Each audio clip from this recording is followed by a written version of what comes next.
I want to bring in now StoneX, their Chief Market Strategist, Kathryn Rooney Vera, or KRV. Yes. You've got clients all over the world.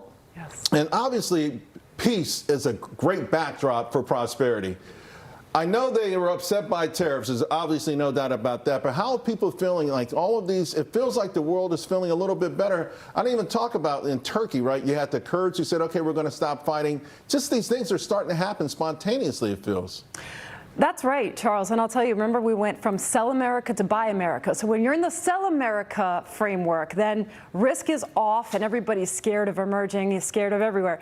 But when you're in the buy America phase of things, then people start to get enticed by yields overseas. So yes, peace globally, de-escalation of the trade war, a fantastic forward movement with China. All of that is fantastic. And I think institutional investors are getting increasingly excited about opportunities overseas. Yeah, well, I mean, so is President Trump, right? He's in Saudi Arabia now, trying to cut a deal there. He's obviously cut a lot of deals, but, you know, even maybe broker something while he's there, even with Iran, if possible. So I want to talk about the risk landscape, because there was a great piece in your note about the risk landscape. And you said, despite short-term optimism, the underlying geostrategic tensions remain. So there's execution risk and other types of risk. Let's talk about that. Absolutely, especially with China, because this is a bridge to an ultimate accord. Hopefully we get that. Secretary Besson has led the charge with that, and thank goodness, because he's done a fantastic job.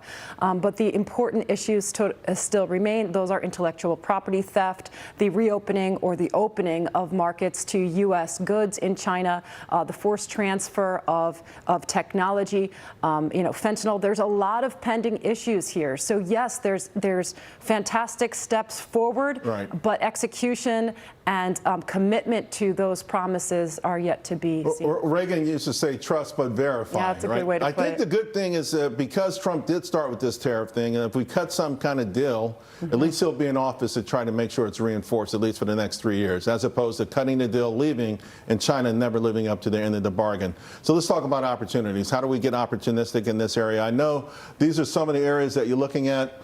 Healthcare, industrials, energy, staples, financials, and tech. Explain the rationale. Well, healthcare is the most underloved and the cheapest right now for many reasons. But I like it also because it's a defensive sector, and we're not out of the woods yet. Volatility is still here. A lot of trade deals have yet to be completed. And the truth is that tariffs are still very, very high, higher than they were in previous years, including with China, not exclusive to China. Industrials, I still like. It has leadership, as I write there, fundamentals and valuation. By the way, industrial is the #1 sector for the year. It's doing very, very well, and it still has upside. Yeah. It's not overvalued. It's not too expensive. Financials, I loved that. Last time I was on your show was April 8th. It was the peak meltdown. I said, go with financials, go with biotech. Both of those are up since April 8th, Charles, double digits. We're talking 15%. I think financials now is richly valued, and you might want to be taking profits and allocating them to other sectors that are on the board here. By the way, I had some charts for that. I had to take them out because we were squeezed for time, but I wanted to give you a shout out. I'm glad you brought it up. I mean, think about this. April 8th, everyone was afraid. You said, no, go here, and they have made big-time money for a lot of people. A lot of folks are talking about Latin America. Yes. That's where you have a real strong. I mean, you know Latin America very well. Where would you be buying if you wanted to have exposure there?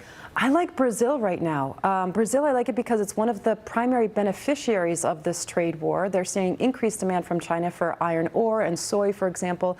Probably the Selic rate, which is above 12%, is going to be moving lower by the end of the year, so that's a good thing when rates go down.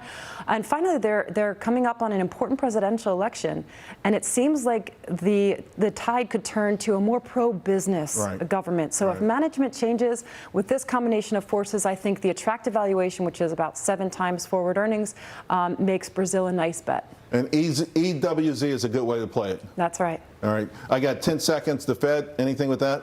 Fed is probably going to cut twice by the end of this year. Yeah, but towards the back end of the year. I don't know why, but I always feel so much calmer when you're here. No, you're so kind. Thank you, Charles. KRV, folks.